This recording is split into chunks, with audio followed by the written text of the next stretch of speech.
Atman, your way to happiness. Namaste. Thank you for tuning in, and it's probably the best time to shoot a video for me. It's early in the morning and it's just nice.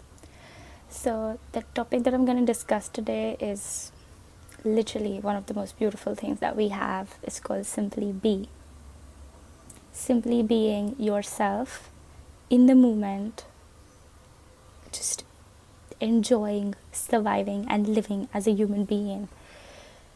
Now is a very powerful frame of existence because the mind cannot function in the now.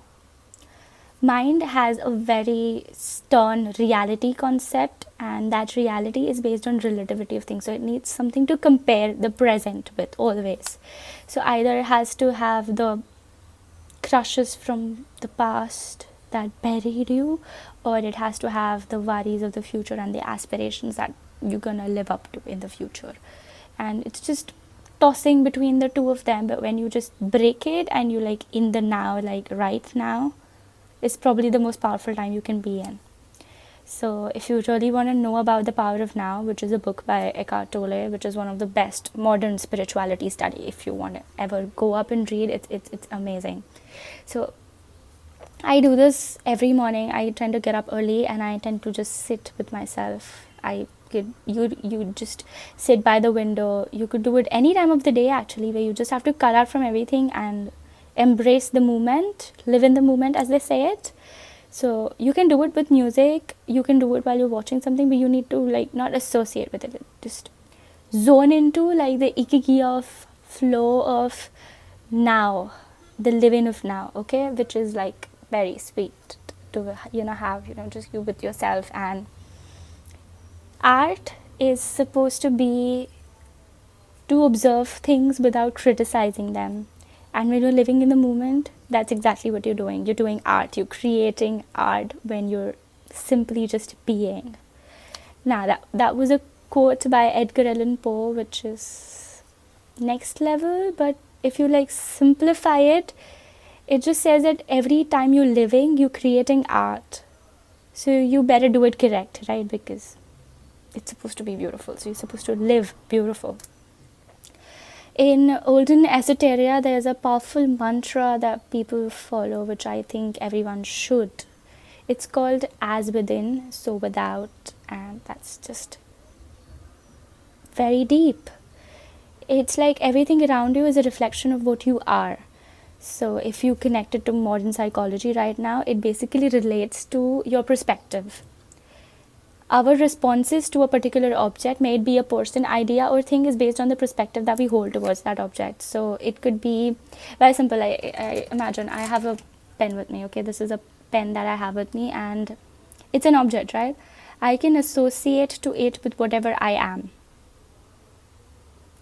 Make sense? I'll explain it better. Person A and B respond to the same object regarding their own personal attributes. That's a basic principle, right?